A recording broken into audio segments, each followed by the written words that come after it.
Hey everyone, today we are going to talk about how to connect AWS Redshift database from inside a Jupyter notebook. For that, you would need 4 Python packages, namely pandas, psychopg2, psychopg2 binary, and SQL alchemy.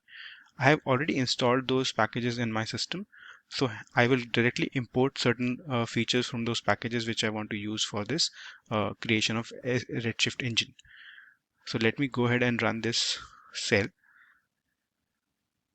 Next, we are going to create a SQL query. It's a simple select top 10 star from PG user table. PG user table is available in all the Redshift clusters. It's a native basic table. So I'm writing this simple query to test the function, test the SQL engine which we are going to create. Now we are going to talk about the approach number 1, using which we can connect to that engine. So in this approach number 1, what I'm trying to do is I'm trying to create 5 variables, and each variable will hold some information about my database. So first variable, which is the endpoint, would be something like your database name followed by a string, then the region in which your Redshift cluster is hosted. Second variable is the username, third is the password, fourth is the port number. It could be different for you as well, like it would be 8193 or 5052 or something like that. And lastly, again, your DB name, database name. For representation purpose, I have not passed my actual username and password over here due to confidentiality issues. What I did was I paused the recording, passed my actual values in these variables, and then now I'm going to create this SQL Alchemy engine, as you can see over here. So what it does is it basically sews all these 5 variables together and creates an engine string, and that engine string is passed into this create engine function.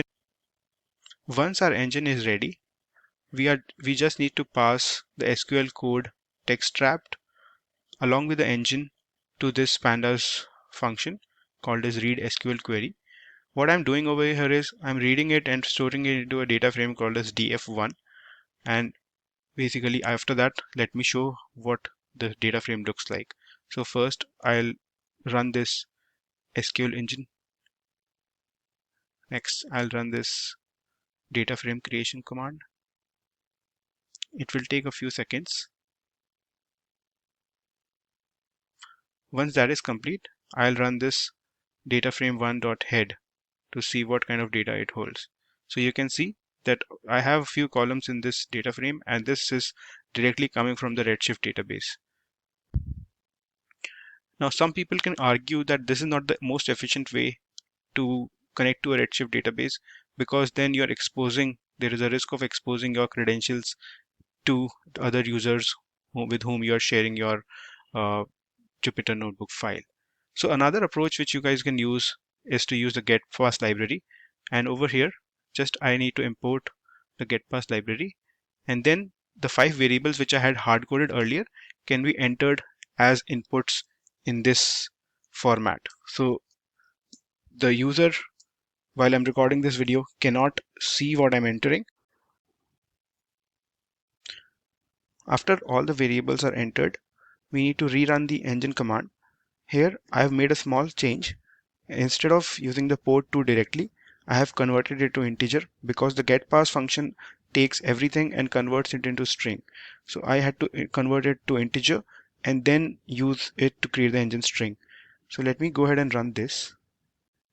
Once it is executed, I will just create another data frame using the same SQL code that we initially wrote.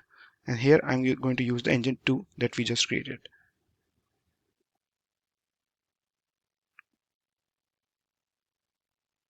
You can see that data frame 2 is already created now.